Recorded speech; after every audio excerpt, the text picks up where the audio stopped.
Two bodies lie on the ground, and she wonders what kind of trash they are. They couldn't even handle a single drop of her blood, yet they want to be her servants. She then ordered her minions to take them to the kitchen to be turned into ingredients. A servant states that the laws dictate that private blood consumption is a crime. They should be sent to a factory for processing. Indeed, things are like that. To give humans the illusion that they can live well, the bloodline law has to be this way, making the strong into their dependents, unable to rebel against their masters, and the weak into ingredients. Her race has controlled the earth for a long time. She doesn't even need blood, but the taste is too good to go without.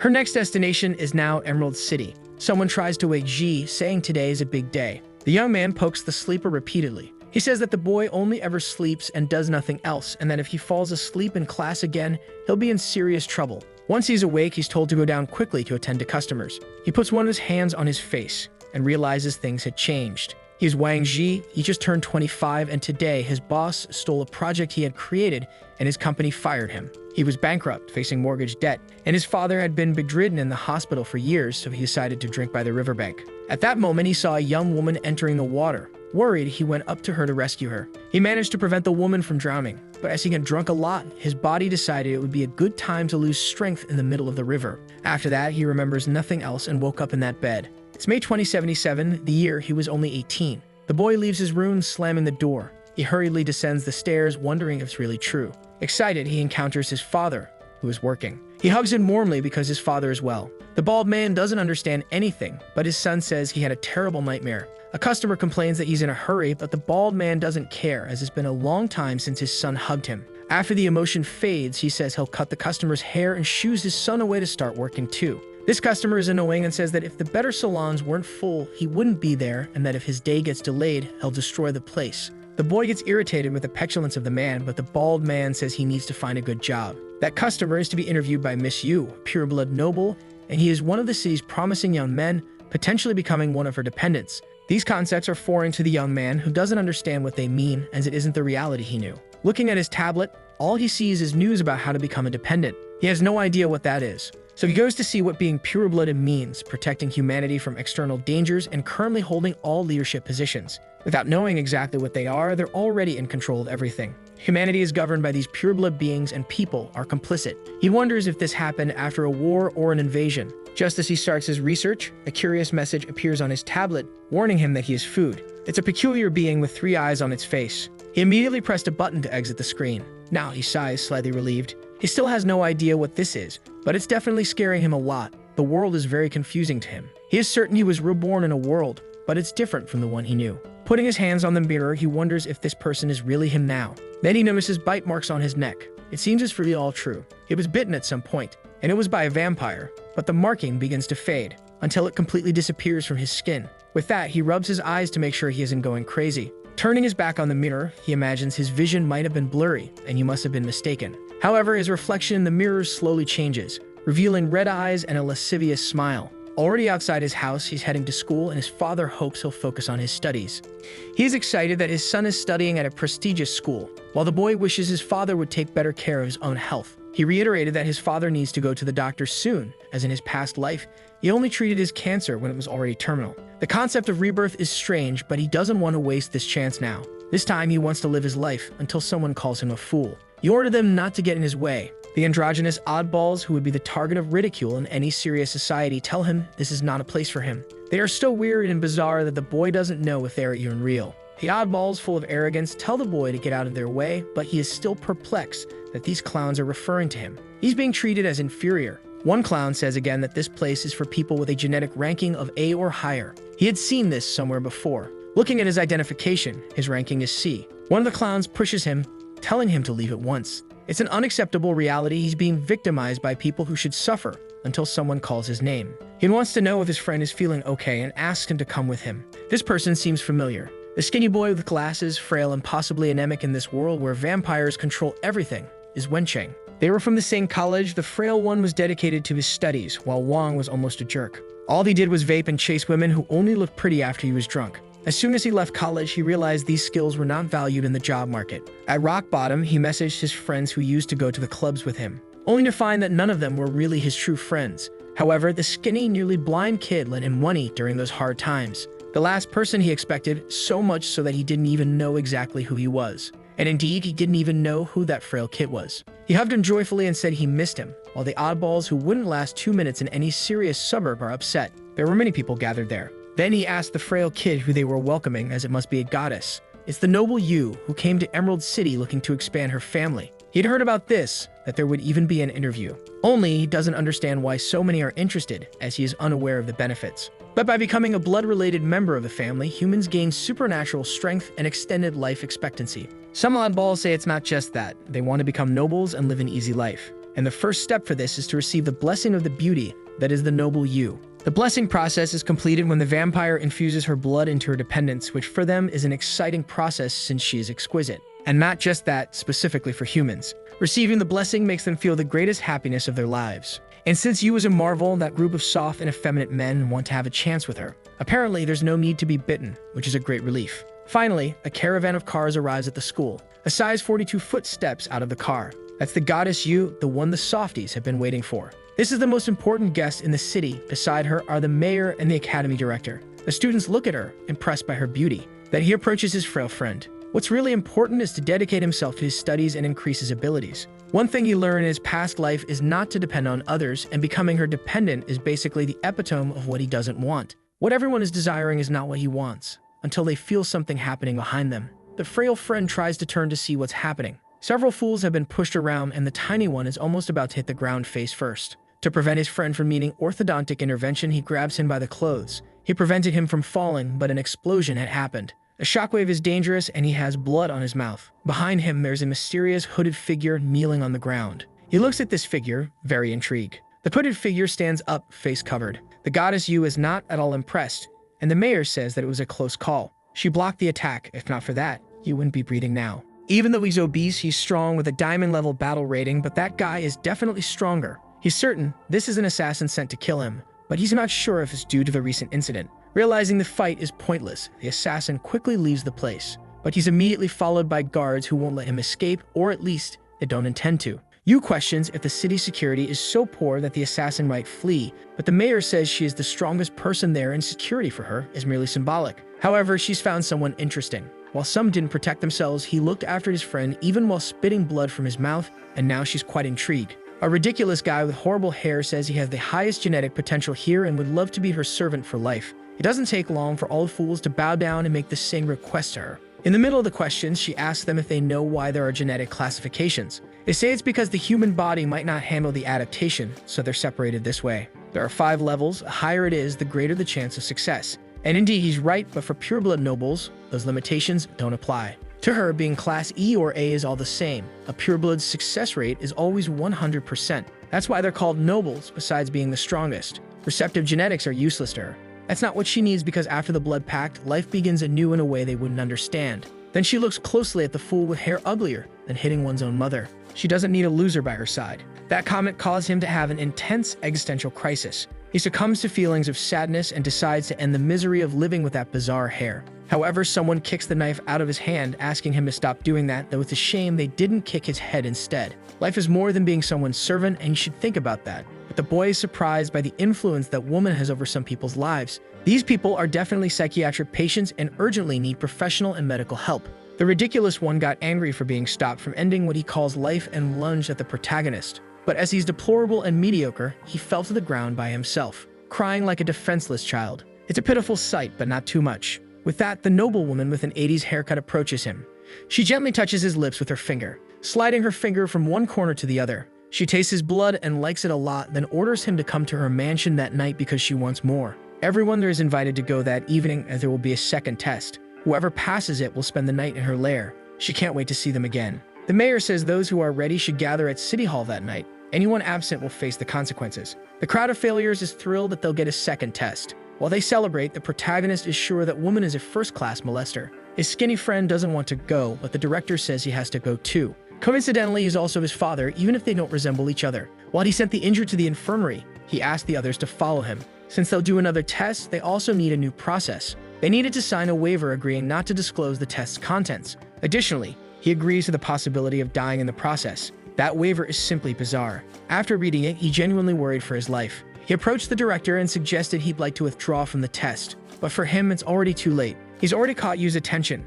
and if he hadn't, he'd be disobeying an order. And this would bring severe consequences since he's just a common citizen and she's a noble pureblood. Behind him, a fool says the boy could stop pretending since he's already seen his discontent. It would even be better if he disobeyed, as his family would be forced into hard labor for the next 3 generations. This is definitely a punishment he doesn't desire. The boy signed his commitment, as it's an honor to have this chance to change his life. The winner becomes a dependent, and those who lose will face death. He leaves with the other fools while smiling. Now only the 3 of them remain in the room. Wenxing doesn't know whether to sign or not, and his father asks if he truly wants this. He thinks he's weak and doubts he'll be able to accomplish anything. However, it was already too late for him. He doesn't understand if it's so dangerous why so many people attempt this test. Since he asked, he'll make it clear. Blood dependents have a very high status, which no common citizen could ever have. Vampires can have private armies and do many things. Their dependents are like their emissaries on Earth. It's as if they were feudal lords on Earth with all this power. The world is governed by the 7 royal courts. Under imperial power, authority is divided according to the strength of each vampire. And Yu is the daughter of an influential baron who belongs to the imperial court, in case he doesn't know. Hearing all this, his hands start to tremble. The world is no longer the same, and he just wanted to live a normal life. But now he doesn't have much choice but to take the test. He admitted his defeat, planning to go to the test and give up quickly to be able to go home. But the director says he shouldn't give up so shamelessly, as Yu wants to see a show. This left both boys intrigued. She will see what she wants, and if he catches her attention, he might even have a happy ending. So he'll try his best and admit defeat when he can to save his life. The boy asks if his father knows what will happen in this test, but Yu can't stay. He looks at Wang and says that the young man has some combat skills and hopes he can take care of his son. If he does, he will give him all his family's savings as thanks. Embarrassed, he said he can't even protect himself, let alone a frail, useless one. His doubt now is why the director doesn't want his son to become a dependent. After becoming a family member, there's no longer a you in relation to the world. Everything vanishes from your mind, leaving only the desire to obey your master. Thus, one abandons everything that existed before the ritual. This is such a bizarre consequence that he doesn't know if this is even being human anymore. He's a person, and he doesn't want to lose his individuality by becoming a dependent. Wang did not expect this new world to be so different. He only wanted to dedicate himself to work, take care of his father, and eventually have a normal life. But things turned out quite differently for him. He wants to start the blessing process, but he is very embarrassed. Just imagining how it might be, he becomes as stiff as a rock. But the lady approaches him full of desire, saying she can't wait any longer. She throws him onto the bed and says she's going to start. Meanwhile, he tries to stop her, but his effort was minimal. During the second test, he could have actually lost his life. They are received at the mansion by one of Yu's servants. There are 58 candidates, but the maximum number for the remaining levels is only 20 people. Everyone there is capable, and he hopes they can put on a show for his lady Yu. In fact, there are more people than he expected. The director had said there would probably be 3 levels, as one alone wouldn't be enough to satisfy her. His intention is to only pass the first level, so he won't be seen as worthless. And since 20 is the maximum for the next stage, more than half will fail. The fools are eager to start, as they want to join Yu as soon as possible. They shout enthusiastically, as this is the purpose of their lives. The test had already begun, and all those who made sounds without permission are already duly eliminated. This left a crowd of fools in shock. The first rule for a dependent is to be obedient and know how to behave. Making noise without permission is disrespectful. Hearing that, they couldn't disagree with him. Altogether, there were 32 people who spoke, with some even whispering. But that's a lot of eliminations, which would leave only 6 to be eliminated in the next stage, which might not be interesting. Of those 32, only 5 will be selected to proceed to the resurrection battle. This made the fools a little happy. That's what he expected, some enthusiasm. The resurrection battle will proceed as follows. Everyone will be inside the circle, and the last 5 standing will win. They may now communicate freely. Looking at all this, they think the candidates will start killing each other. It's great that he and his friend haven't said anything so far. It doesn't take long before the first knife pierces someone's gut. That is a grotesque scene to witness.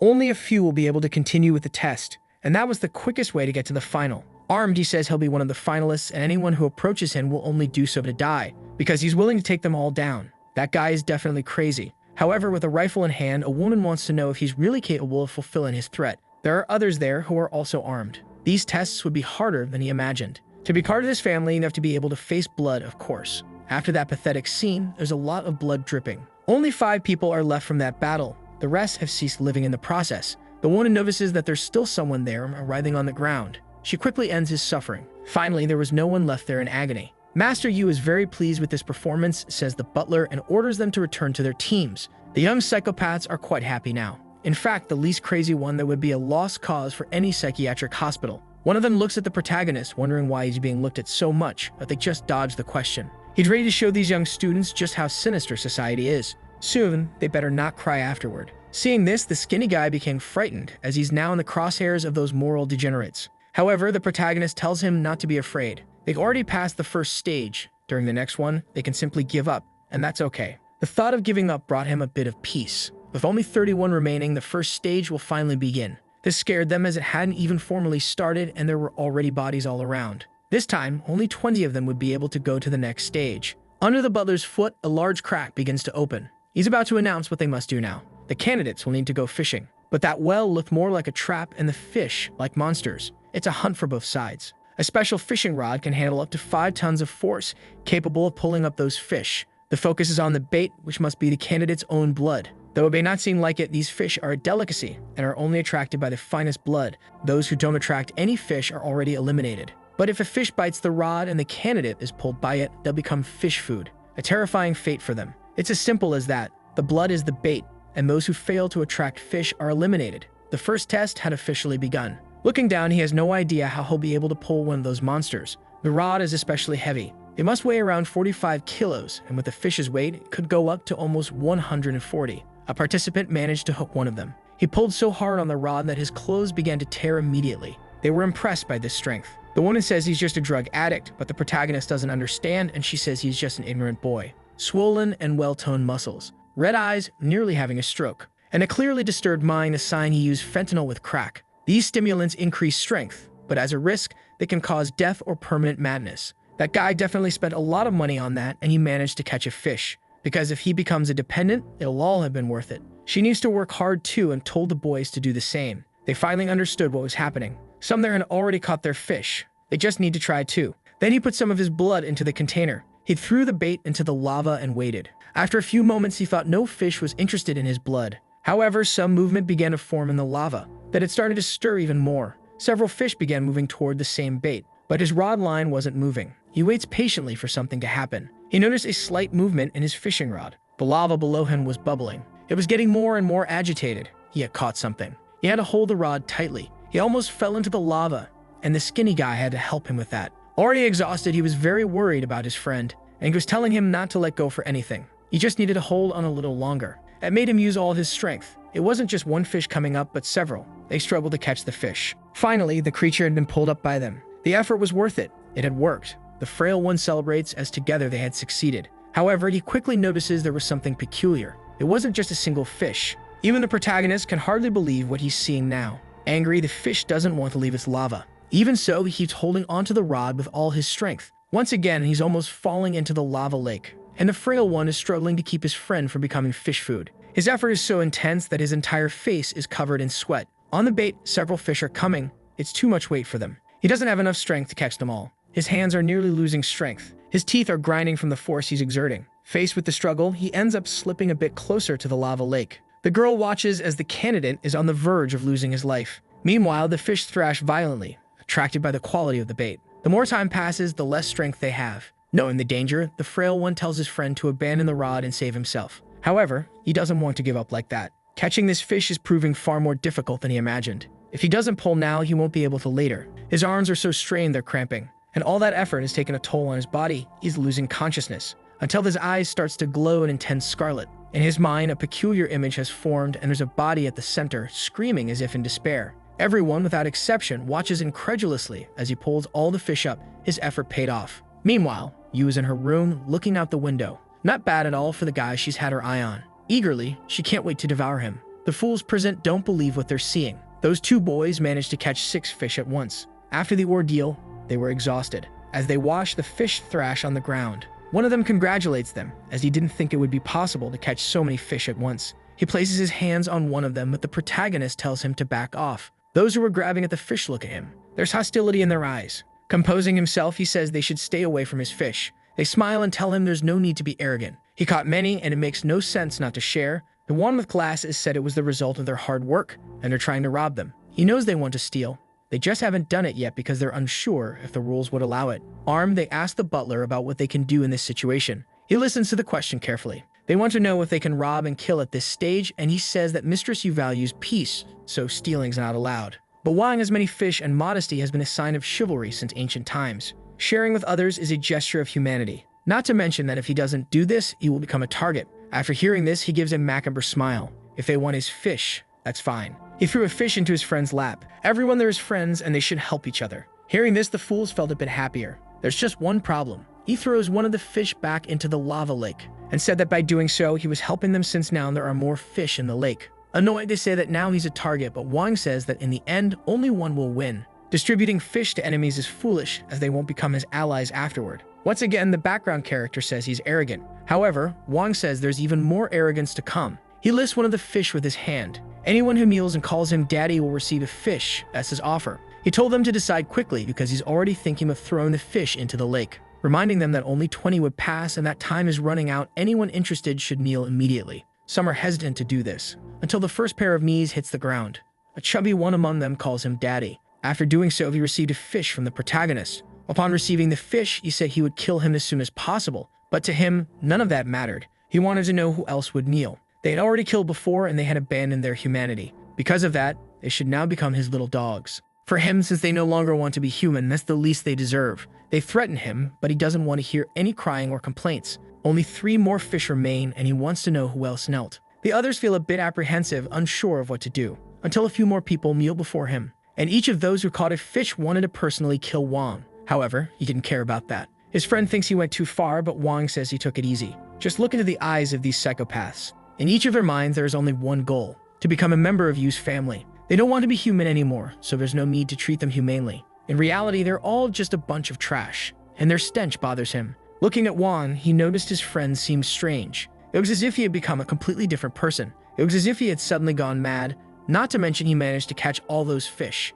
It even seemed like his body had changed. Blood, hot blood coming from the heart, moving forward inch by inch, immersing his entire body in that sensation. It makes it hard for him to control himself. All he desires now is a bit more blood. Humiliating themselves like that, yet unable to react, they're just useless cowards. There's no blood there, too pathetic. But there's an entire fish on the ground. What happened next left the participants stunned. Wang had pierced one of the fish with his bare hand, leaving the participants even more shocked. With his arm in the creature, he rummaged inside it. His eyes shone as if he was looking for something specific. Slowly, he pulled his hand out of there. In the palm of his hand was an organ. The participants watched everything without understanding, but the butler remained serious.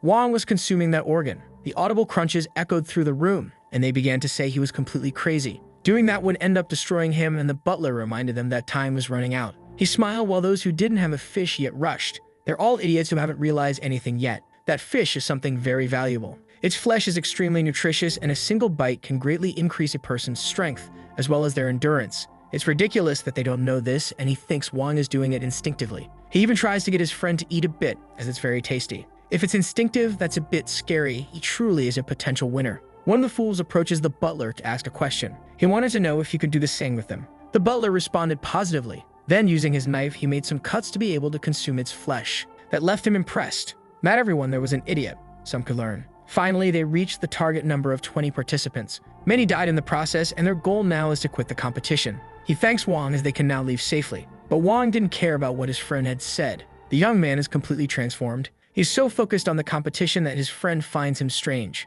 He looks at the others still competing. Among them, there are several who are clearly unhinged. They're looking at Wang in a threatening way. Even intimidated, he began to remove his jacket, throwing it to the ground as soon as he took it off. In a provocative manner, he pointed his middle finger at them. Wenxing says there's no need to provoke them, they started it first. Those people are in a group and most of the 20 already knew each other before the test. Indeed, there are also those who advanced solo. He should have thought of that. Some of them are armed as if they already knew the rules. Some humans, after becoming dependents, use their power to benefit their families. These people are wicked and organized. Wenxing thinks this has nothing to do with them, but Wang asks if he didn't look them in the eyes. No matter what the second stage is, they'll attack as if they're in a group. And they'll certainly try to kill him first. Frightened, the skinny guy suggests they quit now then. The fat guy says it's already too late. If any of them win, crushing them afterward will be like crushing an ant. And the fat guy is enraged for being humiliated with a fish. In front of the dependents, he's just a human of inferior race. They, on the other hand, are members of the same family, with noble blood in their veins, trained from an early age to become dependents.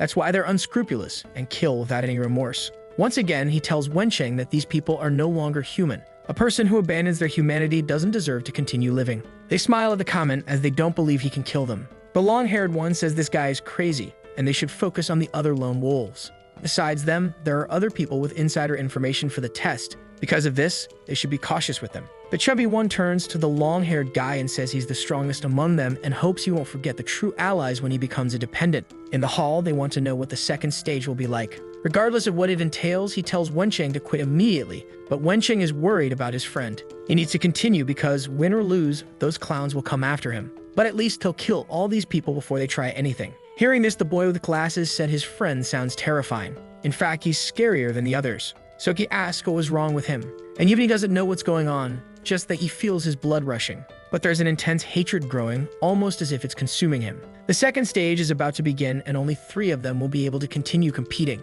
The format of this competition now will be a lost tower, a building with 99 floors. You himself will be waiting for them on the top floor, giving them a chance to become independent. There are elevators in the building, but the last 9 floors only have stairs. He says that Lady Yu is looking forward to seeing their bravery in this stage of the test. The candidates are very excited. On a piece of paper, they should write the number of the floor they want to start from between 1 and 89. Since they can choose the floor, the chubby one becomes thoughtful. If everyone starts from the first floor, there will only be chaos and Lady Yu wants to see some drama. For the heavyset one, the 89th floor is the only obvious choice, but everyone will pick that, which will make everything chaotic. He asks his companion how they should choose the floors. Gathered together, they try to think of a strategy to increase their chances. The one with glasses sees them as unbeatable and wants his friend to quit with him, but they won't do the stage together, for the simple reason of inferiority. Hearing this, the one with glasses can't believe they're starting to have internal conflicts. They are disunited. The chubby one asks for a fish from him instead of asking his own group for help. They're all selfish. They're already thinking about how to kill each other.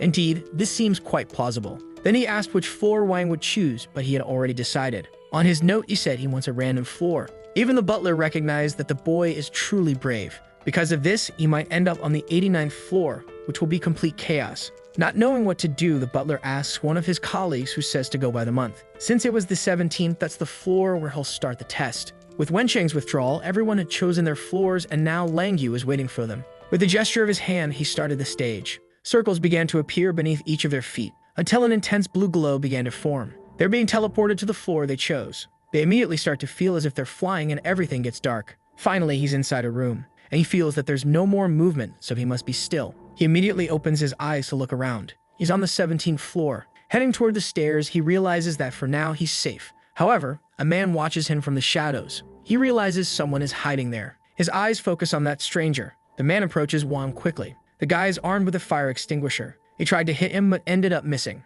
Not willing to stay and find out what happens, Wang begins to climb the stairs. However, the weirdo keeps following him. He prepares to use the extinguisher once again. But unexpectedly, Wang hits him with a kick right in the chest, making him fall down the stairs. He watches his attacker closely. He noticed the fire extinguisher isn't far from him. With it in his hands, he prepares to cause a bit of mischief. The fallen guy is terrified and begs him for mercy. He says he knows he's wrong and repeats several times that he has surrendered. This makes Wang set the extinguisher aside. He looks at the guy and slowly a red glow fades from his eyes. Still terrified, he realizes he's safe and that there must be something wrong with this young man. His body has been harshly trained to withstand impacts. But that kick was so strong that he felt as if his body had broken. It was pure brute force. Wang looks at him and asks if the guy isn't in one of those small teams and if there's nothing he wants to reveal now. Climbing the stairs, he's already heading to the 19th floor. With this brief interaction, he gathered sensitive information. In this team, there are 10 people divided into 5 groups, spread across floors to hinder others' progress.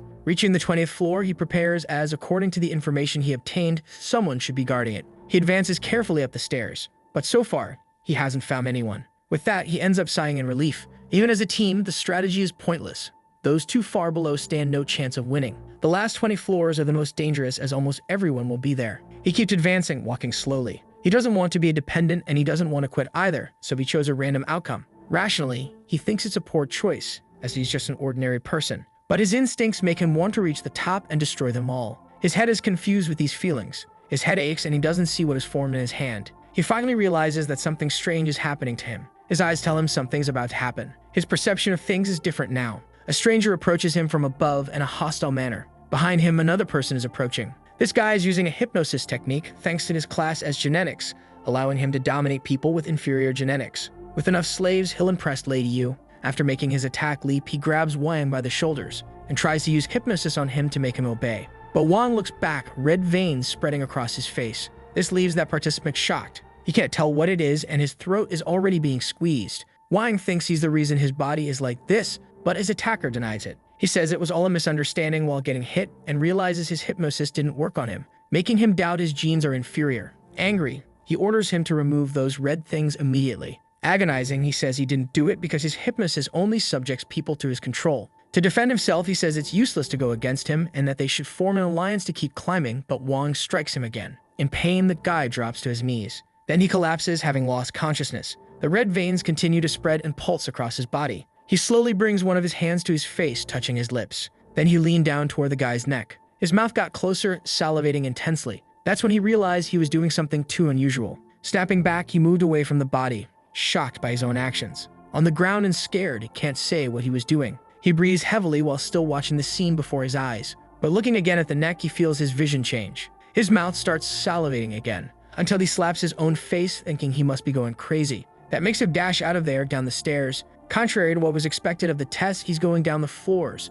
While running, he remembers the barbershop his father owns. Distracted, he steps wrong on his way down, falling face first onto the ground. After the impact, he lay there for some time. The impact was strong enough to knock him unconscious. The veins fade away and his hand twitches a little. He brings his hand closer to his face. Summoning his strength, he managed to stand up again. Now he looks up at all the floors he'll have to go through. The expression on his face isn't natural, and he says he's hungry. Very hungry, enough to want a snack right away. Someone reports to their boss that all preparations to ensure her safety are complete. The last attack was against the mayor, not her, as some thought.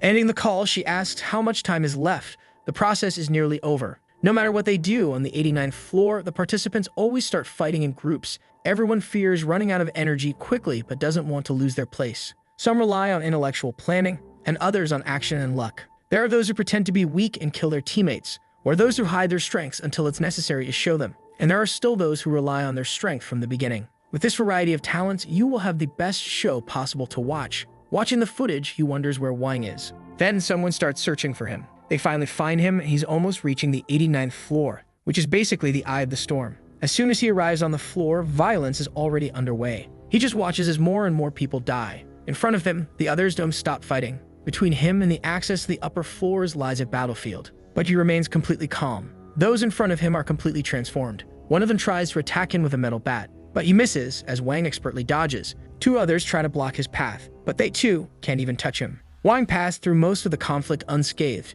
There were only two more left between him and his destination. They immediately realize a third person is approaching. It's Wang who has reached them, casually passing between the two as if he had no business there. Furious, the long-haired one says only one person will make it up those stairs, and that person is him. The girl warns him, saying that knife is poisonous. But it was already too late. He had prepared the poison for her, but would spend his trump card on this clueless one. It's close to piercing him, but before it even touches him, Wang's silhouette has vanished, leaving the long-haired one in shock over what just happened. Because not only was his attack avoided, now his wrist is firmly held. Wang was there, and they can't understand how he did it. With a quick move, he disarmed him. Now he's the one holding the poisoned knife. Completely sadistic, he gives a big lick to the blood-stained blade. A shocking scene, leaving the other two confused. That's too little. It's hard to feed this way. The best ones are further up, and he's getting closer. Knowing there's something ahead, he's ready to devour whatever is there. Finally, he takes his first steps up the stairs. Behind him, the girl watches, still not understanding. Speechless, she watches this stranger continue on his path with a knife.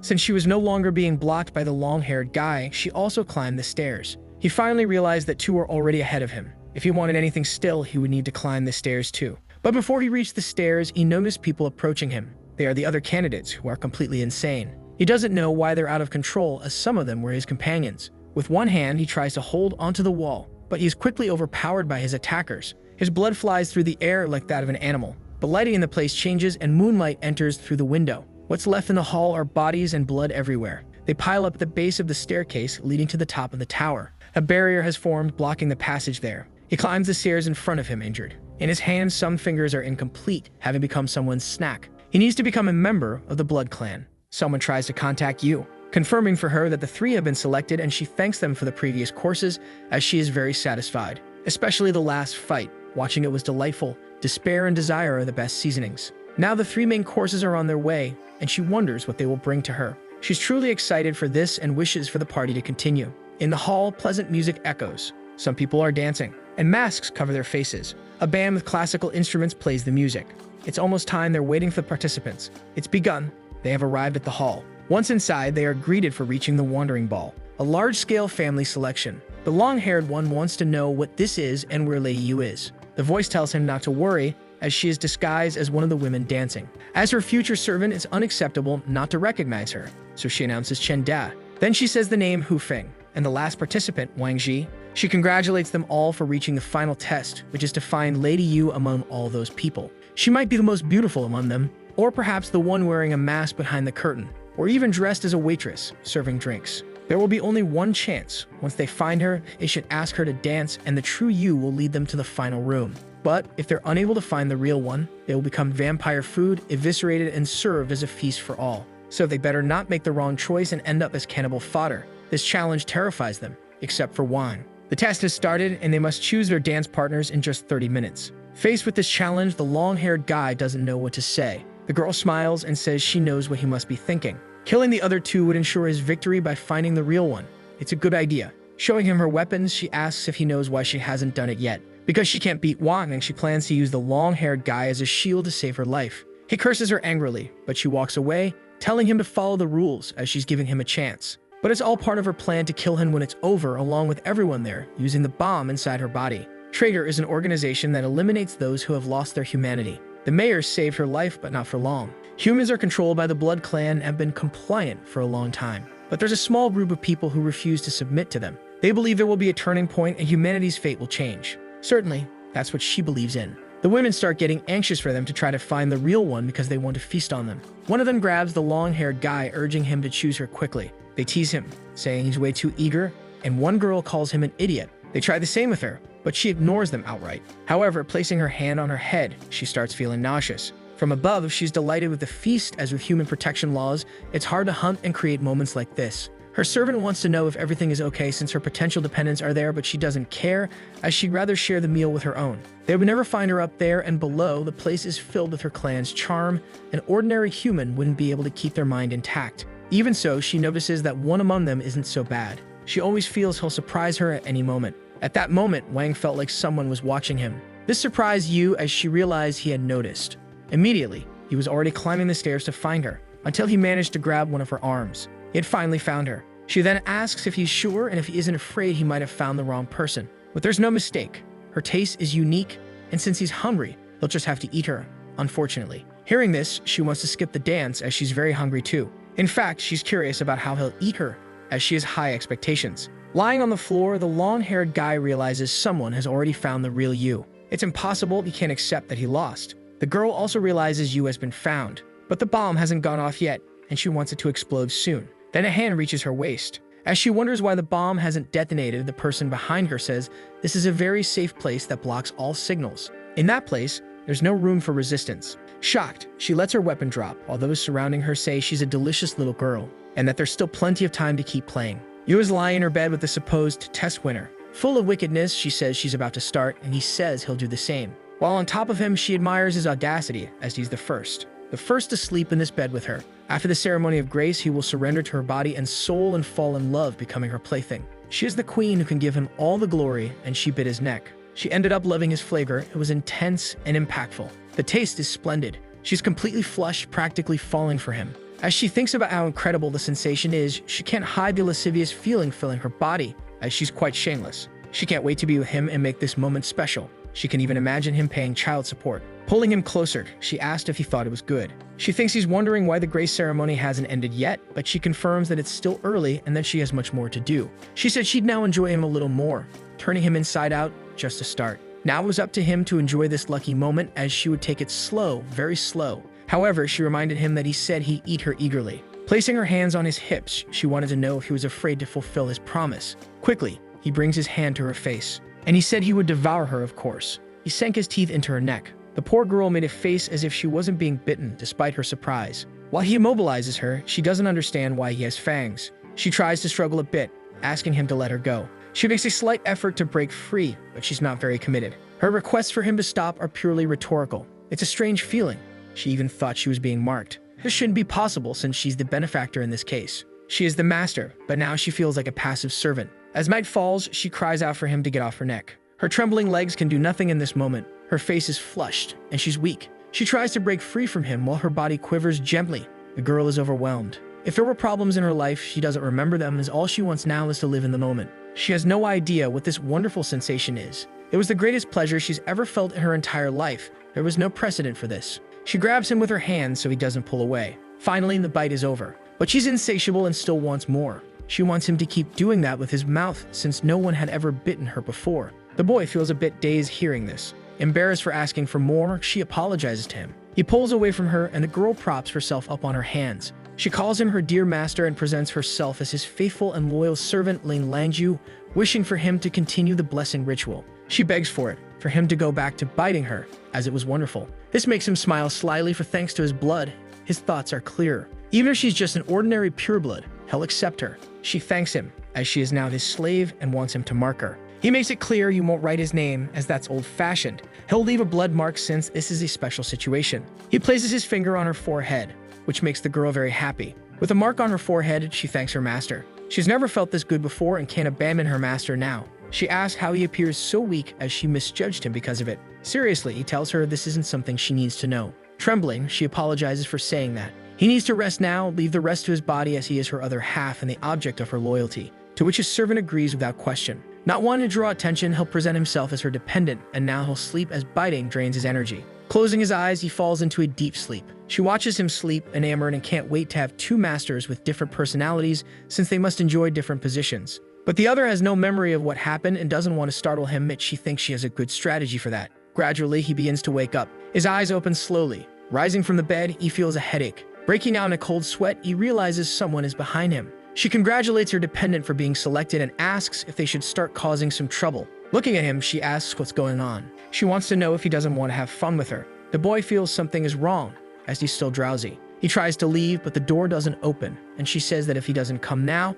then she'll be the one to take the initiative. Apprehensive, he pulls his arm out of her reach. The boy is terrified of what might happen. Sweetly, she asks if he's rejecting her and if he doesn't want to become a member of the blood clan. This makes him clench his fist, fearful. But this only makes her more interested, as it seems he wants to resist until the end. He says he'd rather die than become someone's puppet and lose all his will. If that's what he thinks, he's mistaken. When someone stronger becomes the master, there's no resistance. There is only pleasure, the pleasure of finding a home, a safe harbor. One unconsciously desires to be with that person, to touch their body, to kiss them passionately, and to satisfy them at all times.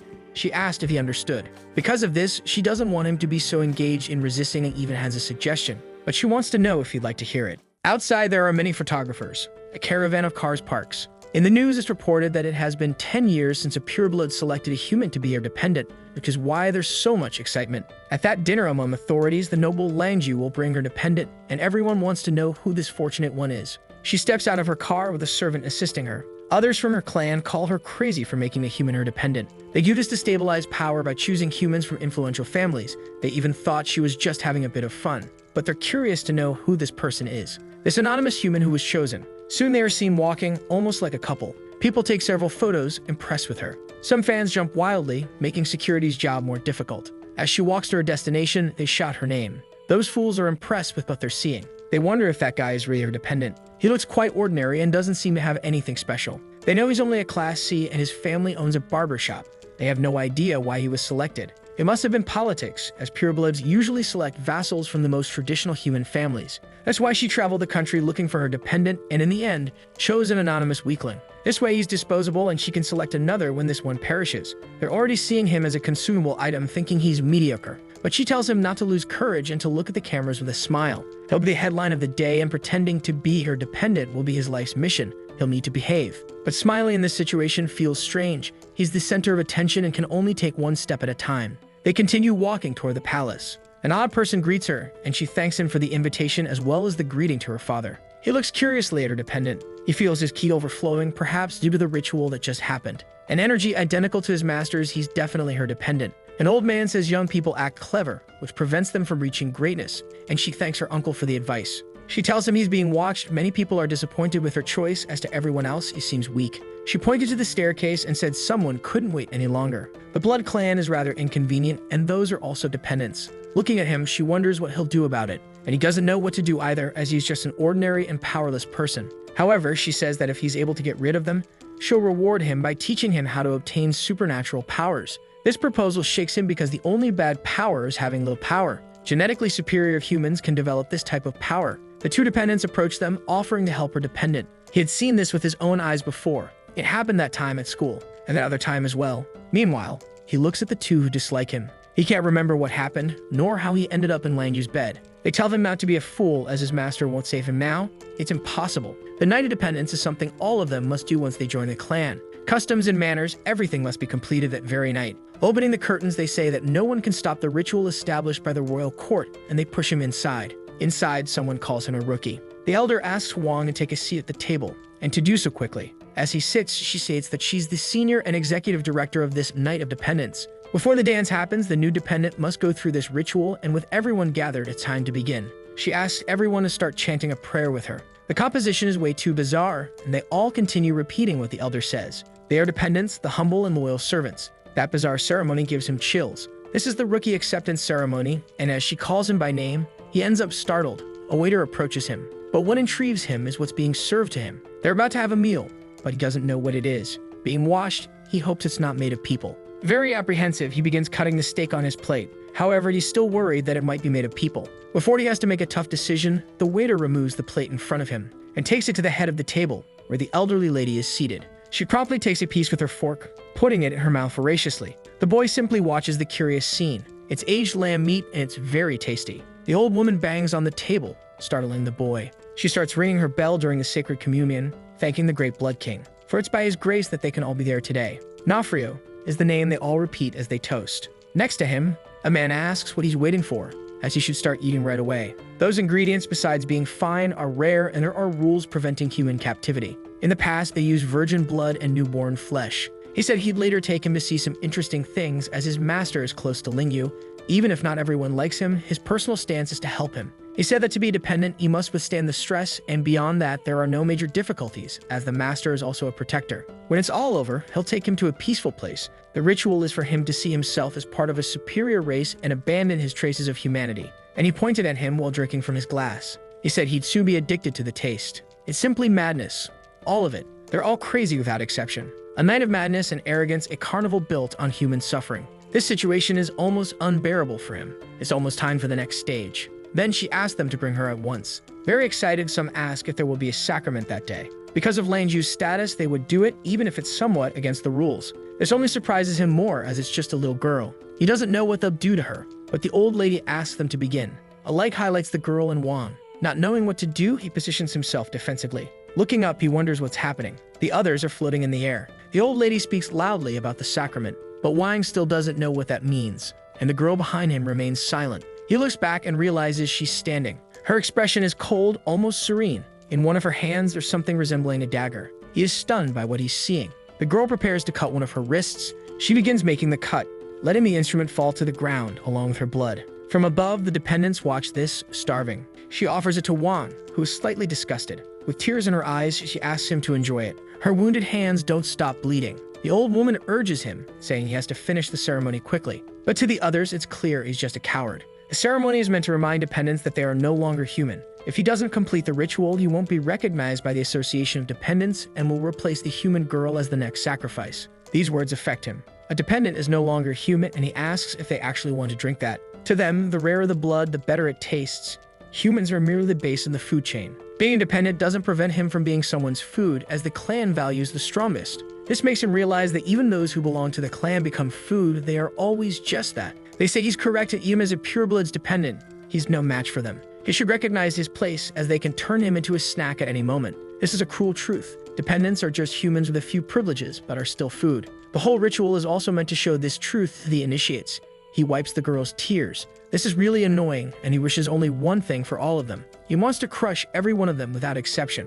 Outside, Lingyu is being introduced to some people. A young man greets her. His family isn't pureblood, but they are 75% pure. He would like the chance to dance with her, but she promptly refuses. His mother says that she doesn't like dancing and that her son should invite her to sit and talk instead. The woman hopes her son will marry her to raise the status of their family. Rumors say that Langyu's father is losing his position at court to the emperor. By choosing a human to be her dependent, she's fighting against political forces. If she's smart, she'll accept the marriage. They are chatting about trivialities while the heavyset woman watches. He would like to introduce himself to her, but Lingyu is very distracted. She says she's concerned about her dependent. It might indeed be difficult for him, but he says she can call him here as the day's ceremony master to a friend of his. But her concern is with the other dependents as it could upset their respective masters. Intrigued, he asks if her dependent could do that to them. As with the recent ritual, they don't fully inherit their master's powers. It takes practice to develop that power, and everyone at the ceremony is a veteran dependent. Even if he were a genius, he couldn't do that. But she says he's not that. He's much more than a genius.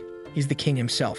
This surprises the young man, but she says she's joking and hopes to see the king of all 7 realms one day, the existence they cannot look at directly. Everyone wants to see the king, but only the governor of each province can do so, and he says that if she marries him, she might become the governor. Before she could answer, someone says something happened inside, something bad, and she says they should go together to see what happened. It seems her dependent may be in trouble. As some arrive there, they are surprised by what they see. Everyone is on the ground, and Wang is holding a girl in his lap. They want to know what he did to the others. But he did what any human would. Those traitors deserve to die. So he beat every one of them without exception. Not a single one was spared. Those traitors went off to find out if God exists. Seeing the bodies on the ground, he started to think. It was like last time, his head is very confused. The only clear thing is the sensation of his fists hitting something. It's all too strange for him. He hadn't thought about it before, but it was odd when he managed to catch the fish. Just like the bite marks he saw on his neck, or that irrational power he possesses. He wonders if he's still human. One of them is extremely angry about what Wang Ji did to the dependents there. But Lanju steps forward and tells the elder to behave himself in front of her. However, he's furious because his dependent was brutally beaten. Others say it was just a fight between toys, and that his dependent couldn't subdue a rookie who only recently evolved. Looking at her, he swallows his anger. The dependent, still in agony, says she's been with him for 50 years and has done a lot for him. Even so, he ends her life, calling her a useless thing. After that, he looked to Lanju to see what she has to say about it. She pretends not to understand, and the elder says she has no control over Wang. Now it's up to her father, Kai Yu, to resolve this personally. The castle had been sealed from the outside, and with more vampires who had lost their dependents, they'll wait for Kai Yu's arrival. Everyone wants to meet her father, and the dinner was also prepared for her to go there. She picks up her phone as they're so eager to find him. She tells him to come right away as she's suffering abuse from various people. Lying down on the sofa, she told them to wait for her father's arrival, which made them quite anxious. Then she called Wang over to her. She wants him to give her a massage, which surprised him greatly. He placed the girl in the armchair and positioned himself near his master, who had her back to him. Touching her lightly, Lanju asked him to do it with more strength. This made her very happy as it was very comfortable for her. Seeing the scene, the police chief felt frustrated, and the man beside him commented that not long ago, he was on a blind date with her. He remarked that even though her father faced political resistance, he's still a pureblood noble. The conflict is escalating, almost reaching the king's scale. Even together, they stand no chance against the superiors, but if they divide them, it's different. Imagining a pureblood makes their mouths water. Wang feels uneasy, and Lanju wants to know what he's thinking. In her mind, she wishes the massage were even more intense. She enjoys seeing Wang shy or embarrassed by what she does. That is a private space of consciousness between dependent and master, created through her spirit. Outside, no one knows what's happening. Hearing this, he feels distressed as he didn't think he was her dependent. He wants to know if she bit him and if he's still human. Furious, he thinks she's lying to him. This made him feel sad, not just because of the lie, but for no longer being human. But she moves toward him. Her father is arriving, and with his strength, he will soon uncover everything. Wang needs to hurry and start cultivating immediately. Even she had to grow stronger, but Wang wants to know what kind of cultivation she's talking about. He asked her to get off him as there are several people watching everything, and that she's completely crazy for doing something like this. But Lanju is completely intoxicated by a lascivious sensation. Ruthlessly, she presses her body with her ample attributes. Wang feels that the Soviet-style attack is brutal, and his defenses are ineffective. With one hand, she asks if he's feeling the warmth. He senses the energy being guided, and it leaves him feeling unstable. Now it was up to him to try to control that energy. She tries to guide him on how to handle this energy like a leaf, telling him to make it concentrate. That is his potential, existing within each one. The act of becoming stronger is about increasing the content of this leaf, understanding rules, oneself and others, which contributes to victory or defeat.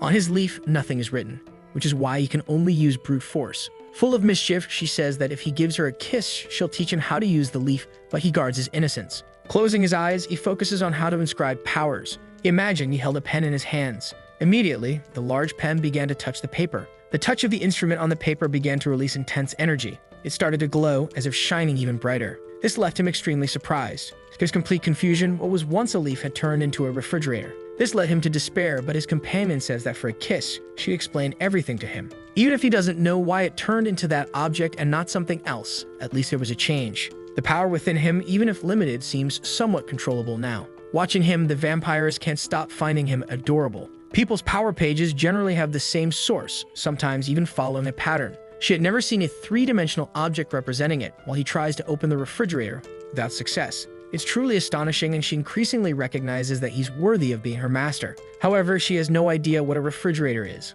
Looking at the object, she thinks it might be somewhat dangerous. Meanwhile, outside, the others watch him irritated. He seems a little different since he started the massage.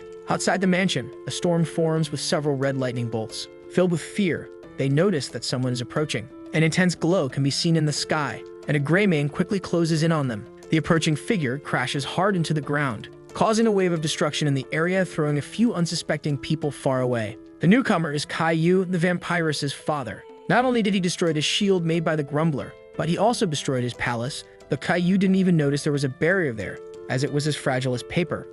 As for the castle, he feels no regret because it was too ugly and didn't suit his aesthetic preferences. The same goes for the people around, are so ugly they make his eyes bleed. Hearing this, the Grumbler asked him to be more respectful, while the plump one thought he was toxic, though not to this extent. Being direct is also part of his style, and he wants to leave that unpleasant place, so the vampiress calls out to her father. She embraces him warmly, and he says that seeing his daughter even sweetens his mood. As he hugs her, he notices something. The taste of her body had changed. There was something in her blood, and hearing this made her worried. He wants to know what happened to his perfect princess, and she quickly responds that she has a dependent. Pulling Wang close, she says he's her dependent and instructs him to say hello to their father, though Wang doesn't understand why he should call him that. Looking at the young man, he places a hand on his shoulder. It was simply too unattractive, making his eyes hurt. While they converse, the Grumbler says he's fed up and that they're not there to entertain Caillou's family. Her dependent disrespected them, and if he doesn't compensate them, he shouldn't consider leaving that place. As he says this, the rest of the building behind him begins to collapse. Looking around, they realize there are no buildings left, only ruins. They now wish to change the subject after that. His battle rank is Xingyo 2. Those unimportant ones on his side are in rank 5. But they say 2 fists can overpower 4 hands, and Caillou would pay for his arrogance that night. He begins to levitate in place, smiling mockingly. Looking at them, he says these fools don't know how far the sky is from the earth. From the tip of his cane, energy begins to gather. An intense energy condenses around him, making even the stones rise to the surprise of those present. He throws them toward the bystanders, who panic. To defend himself, the complainer summons a protective shield. But the Senpei stone is too powerful and crashes violently against it. Close by, the movement is so fast they can't keep up, and soon they're struck by the stones brutally. The action was swift, and now they're sprawled on the ground powerless. They had lost even with the numerical advantage and couldn't use their abilities. Indeed, the power of pure blood is astounding. If numbers mattered, the Blood Clan would have been wiped out years ago. It reminded them to stay humble, as half-bloods would never match them. Even in defeat, they threaten him, saying the Emperor will know what happened there. Then his daughter suggests they kill them now so no one has a chance to say anything, which terrifies them. But they're so ugly that doing so might cause him nightmares, so he prefers to avoid it. And he said that if they want to tell the Emperor, they should feel free. He used to hang out with the sub-Emperor Changsim and beat him up when they were younger, which makes the ugly ones angry with his remark. Wang was there but was concerned about the health of the girl he had rescued. She had no major injuries as Caillou had restrained his own strength. He said that one of the few beautiful things among so many ugly people should be protected. He surely sympathized with her hair as it is gray. Some who carry cameras saw Caillou leave with his daughter after beating up those present. They immediately spread the news about the incident, the fight between the nobles, and hinted at the identity of the new dependent. She wants to know from Wang if things were settled, and he said yes. The girl knew where her house was and would head there. He offered to accompany her, but she said it wouldn't be appropriate and hurried off. Lang Yu thought he would also run away, and he even considered it, but thought he'd be caught by her, which she confirmed he would be. He wants to know what's happening with his body, but she told him not to rush because her father wants to see him. Seated, he awaits the arrival of the humble dependent. He asked if he had already decided between life and death, but Wang was surprised by this as he didn't know what he was talking about. He must choose between those 2 masks, because if he has to look at his ugliness one more time, someone might die. He preferred the darker one, which immediately relieved Caillou. He asked his daughter if she really likes him, and if it's an inseparable bond, which she confirms, so they're asked to go together, but Wang doesn't know where they're going. They're heading now to the sacred city. He also has to attend a meeting of the 7 emperors, and his daughter wants to know if everything will be okay, but he tells her not to worry. Yancheng and Kasai grew up together and are like brothers. Rumors are just rumors. He warned them to prepare as they'll be leaving in 5 days. Alone with her, he asked more about what happened. He wants to know if they have an established relationship, and she asks if he still wants to lead an ordinary life as he seems to have understood nothing. She'll give him 3 days to think, and after that, she wants an answer. Seeing her leave, he forgot to ask more about the changes happening in his body. While he was thinking, his cell phone started ringing. As soon as he answered, he heard a cry for help. It was Wensheng's voice on the other end. After receiving that call, he runs frantically through the streets. The Dependence building is empty. No one is there. He knocks on the director's door, asking about Wensheng and if he's home. Soon he realizes the door is unlocked. He enters, asking if anyone is there and if the director is home. There's no one and no sign of struggle or resistance, but he ends up stepping on a portrait lying on the floor. It was a photo of his friend next to the director. Looking closely, he becomes increasingly certain that something had happened. The possibilities begin to terrify him. At the police station, the officer informs him they can't accept the case. Since they disappeared just a few hours ago, there's no evidence that something happened, even with the call, as adults can be unreachable for a few hours. It was the middle of the night, and he was advised to sleep, but Wang insists that something should be done. Moreover, they are the police that serve the clan directly. Civilians are not their priority, and they'd only prioritize it if it were a request from a clan member. Hearing that justification deeply infuriated him. But soon he was informed that he is a dependent of Langyu, and he told his secretary he should have been informed of this earlier. Immediately, he changes his tone with the young man and asks him to take a seat. Wang tells him to start working right away, and the director says he will personally lead the investigation. Then the secretary whispers a few more things to him. He apologized, saying he can't do anything about it, as it's an internal clan matter, and he has no authority to interfere. They don't know anything about this and must remain unaware. But all influential families sent their prodigies to be selected as dependents, along with all their important data. He calls his father, who answers, frustrated as he just wanted a bit more rest. Hanging up, he's relieved his father is safe, but doesn't understand why they attacked Wensheng and not his family. The butler approaches him, explaining that it happened because Wang's family is now protected. Unable to attack him directly, they turn to Wensheng's family. Not fully grasping the significance, he's told that those families live for that purpose and Wang had closed their opportunity. As a result, he's already deeply resented for doing this. They'll discuss it later. The most important thing now is rescuing his friend. They already know the address they were taken to and await Wang's order to destroy the entire family responsible for this. His identity now is a weapon, and if he wishes, he can use it to his advantage. So if they ask Wang what to do now, if he'll permit it. Shyly, he says he's going to save people. Inside a house, an old man mentions that the emperor asked Yu to return, agreeing that he's far too arrogant. He's frustrated that Langyu chose a nobody, someone with no family tradition, as his dependent, which has harmed their family. But they capture his friend, who participated in the selection, and he's been taking a constant beating. The woman tells her master to rest and prepare for the surprise meal they'll have the next day. They immediately realize things have become complicated for them.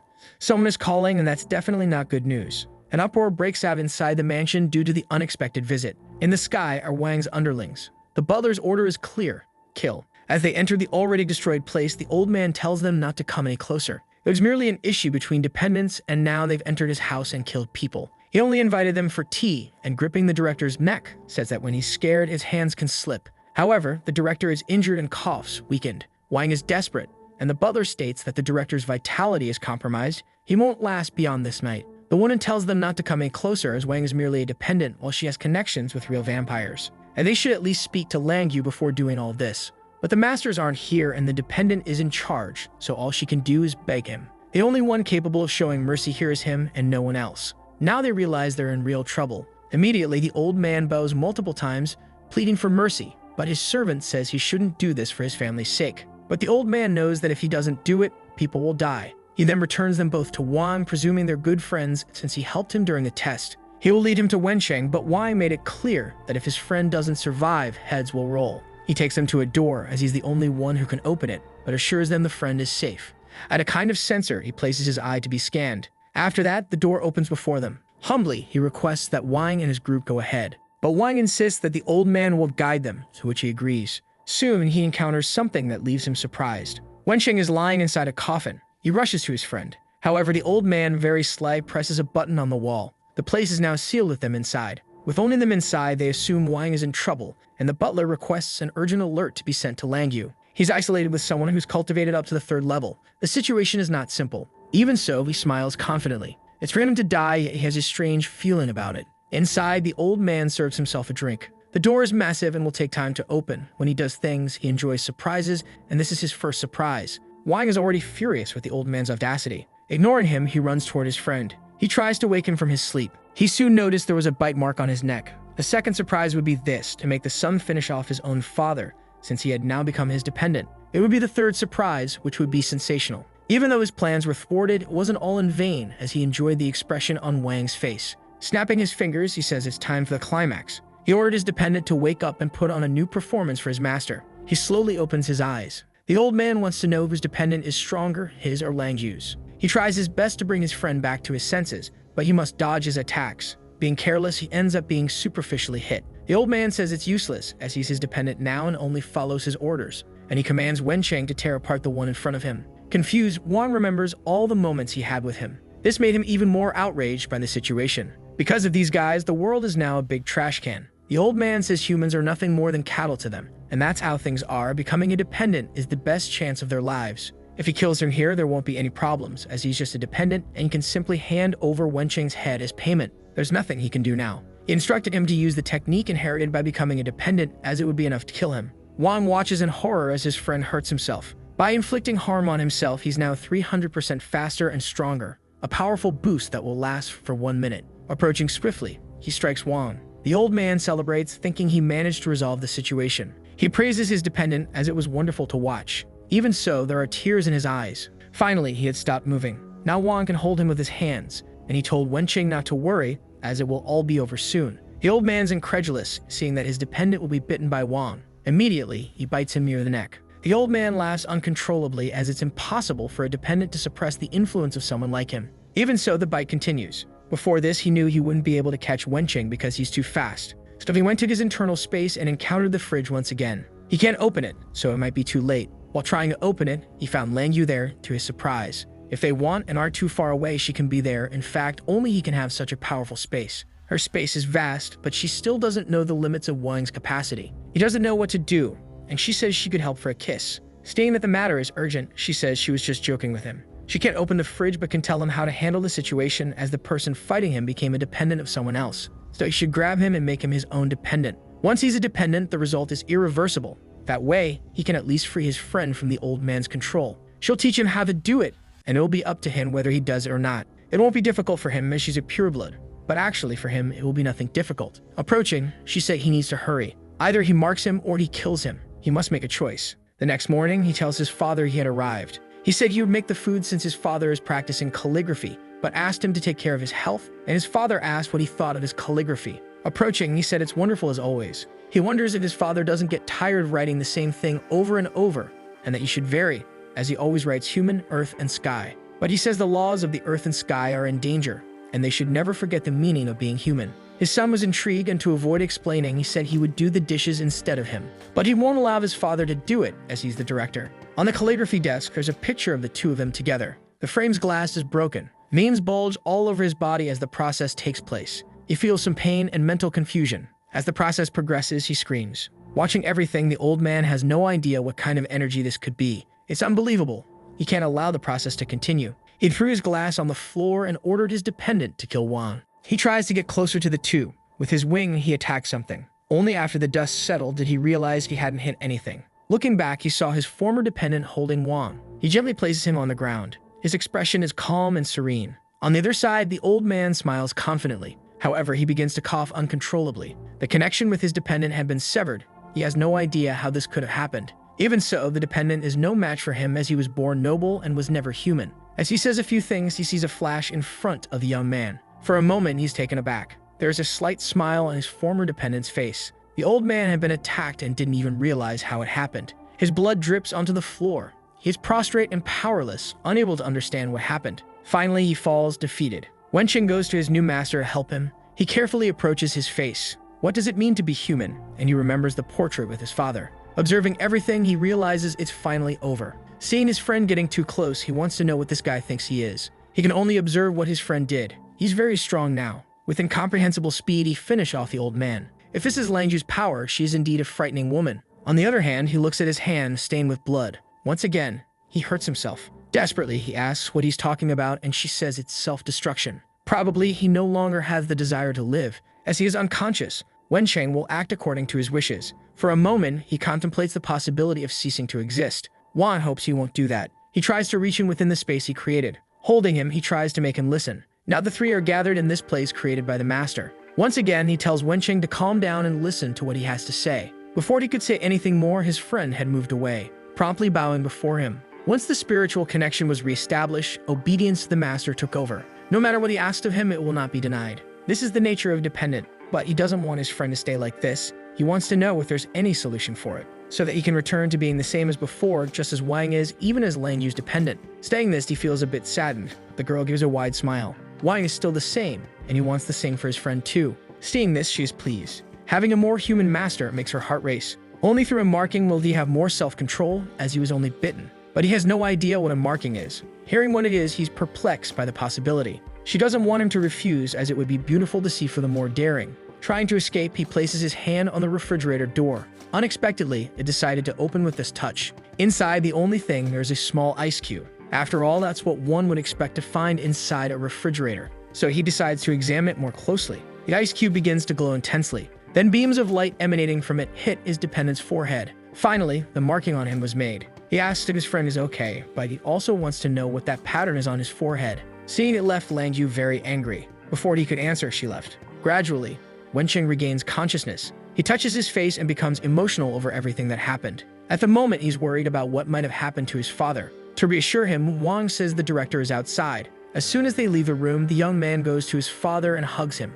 He apologizes to his father for what happened. Mourning fills the place as his father had now become a memory. A lot has happened. The director passed away, his friend is now his dependent, and he realizes he's no longer human. The butler says the director's body has been collected and is being taken to the cemetery. By law, people like him can't be buried in cemeteries, but he can do it now that he's Lang Yu's dependent. Thoughtfully, he addresses the butler directly. None of this was by chance. It was a trap, and he had realized it even before entering, which is why he stayed outside. But he says he's being misunderstood, and he wants to know why Wang is leaving there in such a hurry. As soon as he finished speaking, he felt a strong discomfort in his chest. Impossible, and that's the arrow of punishment developed by Lang Yu. He can't believe he's being targeted by it, as even though he's not her dependent, he's been loyal since he's known her. This was just a small matter. It's hard to believe she would side with someone so weak, but she tells him that this time it's just a small punishment. No one can make her master unhappy, no matter who they are. They're at the cemetery now, and Wenqing is there. Turning his face, he looks at his friend. Wang notices there's an urn in his hands.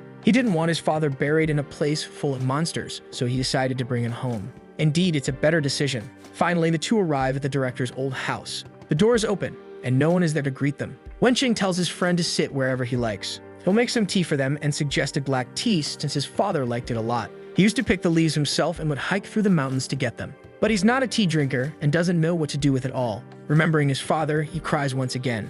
The grief is still too intense for him to feel okay. Wang sees this and feels sad for his friend as well. He assumes it's all his fault. If he had kept his powers hidden, none of this would have happened. He doesn't know when he became a monster and responsible for all of this, but his friend asks if it was really his fault. That's not how he sees it, and for him, he feels nothing but gratitude. For giving him power, he can now avenge his father. Besides, if Wang's a monster, then so is he. Then he looked at his father's calligraphy paper, where it says humans, earth, and sky. Vampires and dependents are people but with different traits. In the end, they're all human. The only thing that truly separates them is each one's own humanity. If there's still humanity, then they're not monsters. He was already thinking about this. Before, he was weak and didn't even know what to do with his future. Now he has a clear goal in mind. He just hopes his friend won't stop him from doing this.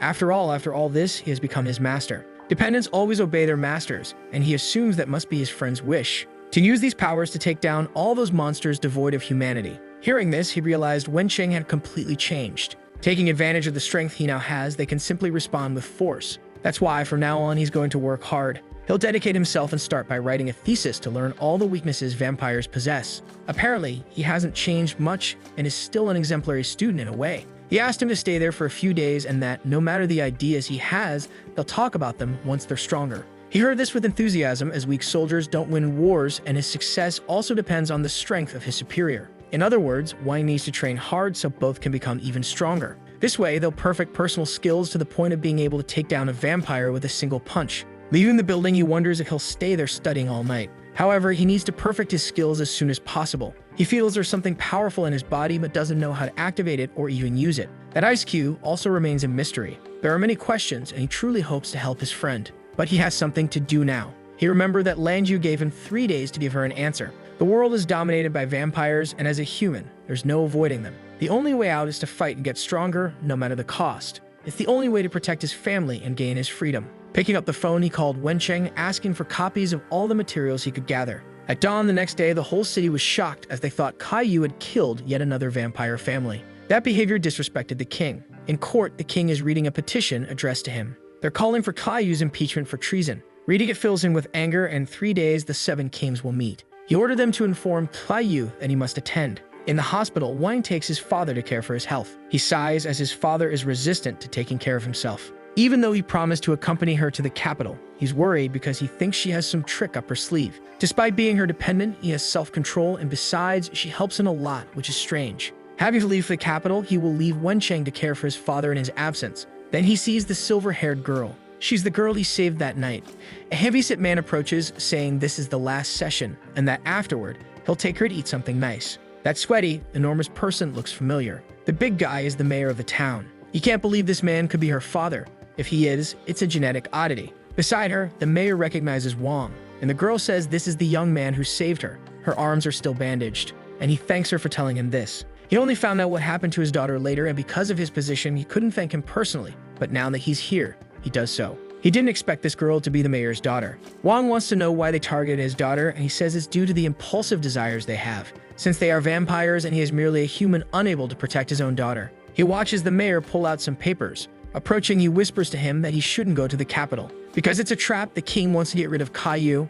Leaving the hospital, he bids farewell to the girl he saved. However, he carefully watches the mayor, remembering what he said about going to the capital. The mayor's warning was clear.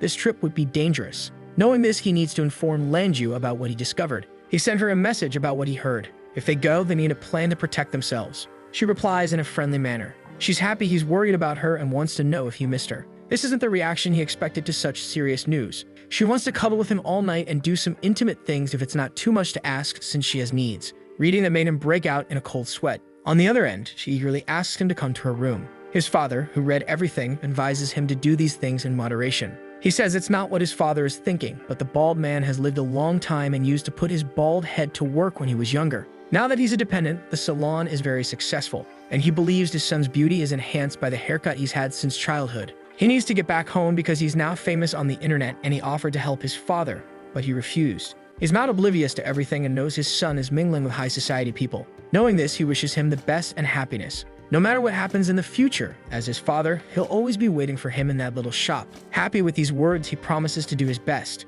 Taking out his phone to snap a photo, he asks him for one more favor. A proof that he's his father, and along with this, he'll put childhood and teenage photos of him in the salon to boost his popularity. He'll put it in a place where everyone can see, and Wang does nothing since it makes his father happy. The truth is, his father must also be worried, and to ensure his safety, he needs to become even stronger. Lanyu didn't seem bothered by the warning. She probably already knew about it, as she's indeed a woman one shouldn't mess with. There's no way to avoid the dangers of the capital. He just wishes there was a simpler way to get stronger. Someone hands him a pamphlet advertising their martial arts gym. The young woman asks if he's interested in it, and there he goes to the Liangshan gym. Judging by the equipment, it seems like a standard gym. In this world of people who have abilities, he wonders if it's worth training in anything. He saw two people sparring in boxing. One of them just lost a tooth in this little game. It's truly intense. This is an old-school gym. The guy in the ring looks at him and says his face looks familiar. He asks if he'd like to step in for a friendly round. He stays up there waiting for an answer. Wang says he can't because he's busy, and the guy says fighting is the first step to getting stronger. If he doesn't have the courage to fight, he won't get stronger, and is just a coward. Seeing that he's being provoked, he wants to know what happens if he wins or if he loses. It's impossible for him to win, and as soon as he loses, he'll have to buy his course on how to get stronger. He says he's a good teacher, but Wang says he found him a bit weak. Then he said that if Wang beats him, he'll teach him for free, but Wang replied that if he wins, he wouldn't have anything to learn from him. The new deal is that if he wins, his teacher will teach him to fight. His teacher is Master Xu, a specialist in the 1,000-year death technique. Watching all of this, it almost seems like a marketing strategy. The girl says he must be desperate for a student, and if he loses, Master Xu will beat him to death. Another guy says that's true, and he's been waiting in line to be taught for months, thinking that skinny guy has no potential at all. The more he listens to the people there, the more it seems he's fallen for a scam. Besides, they're all humans here, and they probably aren't capable of dealing with a vampire or a dependent. Maybe the Academy's purpose is just to help people lose weight. Since he insisted so much, he's going to fight, as he's also interested in gauging their skills. But win or lose, he wants him to help him take a physical aptitude test and not charge for it. He agreed, as he thought the request was too simple, but what he really wants is to get one more student since he has so few. Finally, the two are on the ring. Wang picks up the gloves he's going to use. He doesn't know what those numbers mean. They're sensors that measure punch strength. They'll use them since the kid wants to test his physical abilities. The protective equipment is very good. Even the ring ropes are made of steel. This academy is for humans with abilities who are stronger than average people, hence the durable equipment. The girl asks them to get ready. Outside, people start cheering. Now Wang is completely focused. He managed to dodge the first punch, but his opponent pushes off with one foot. Going airborne, he prepares to strike again. He lands a blow that Wang blocks. A punch of 290 is enough to break a wooden board. He continues attacking and his punch strength is increasing. Outside, their master starts watching the sparring session and tells his pupil to use the secret technique. Master Xu's presence rouses the crowd, but he thinks if he uses it, the newcomer won't be able to defend himself. However, Xu says he doesn't pay attention to things, which is why he hasn't improved. He says he still hasn't realized it. Meanwhile, Wang continues holding his ground. Despite the powerful punches, the newcomer doesn't show signs of being worn down. Charging energy in one of his hands, he's ready to unleash his special move. The power of his punch rises to 388. Even so, Wang wants to see how strong it is, and hopes to be able to block this one too. The impact destroyed the ring's floor. He missed Wang, who dodged. Irritated, he ordered the newcomer to stop dodging. He didn't want to dodge, but he doesn't yet know how to use his abilities, so all he can do is dodge. Outside, the master tells him to imagine a milk carton with a straw in it. He should absorb everything into his stomach and then channel that energy into his limbs. The analogy is terrible, and gets distracted thinking about it. However, the master tells him to concentrate and do it that way. He decides to give those tips a try, but what he sees is the fridge. If it's similar to what he said, he could try making a hole in it. A straw is too gentle. It needs to be an electric drill. He pushes the tool against the door until he manages to make a small opening. Now there's a bit of energy coming out, even if it's very little. Still, this time he feels he's able to control it. He channels it and absorbs it, wondering if that's how it's supposed to feel. For the first time, he felt an energy transfer. Outside, they can't believe the newcomer is so talented. Even his opponent is surprised, wondering if the fight should continue. The master says he has to strike with full force now. His pupil follows the command and advances once again. He strikes the newcomer, but he blocked his blow with ease, and without using any tricks. This time, it's Wang's turn to attack. The master tells him he needs to adjust his stance, lower his left hand, and strike. Just as he was told, he executes the attack. His opponent is terrified of what might happen. The strength he had in his hands made no sense. Those watching are utterly incredulous. On the glove, it's clear that his strike has a power of 688. They shout enthusiastically. It's unbelievable. The rookie landed a powerful punch as if it were nothing. Then he turns to the master and asks if he is Xu, the one they're talking about there. Inside the gym, he has a better conversation with Master Xu. He thanks him for the earlier advice and asks to be taught, while Xu's student says he's impressive. Xu says the young man is indeed talented, unlike his arrogant student. He noticed he has innate abilities he can't access and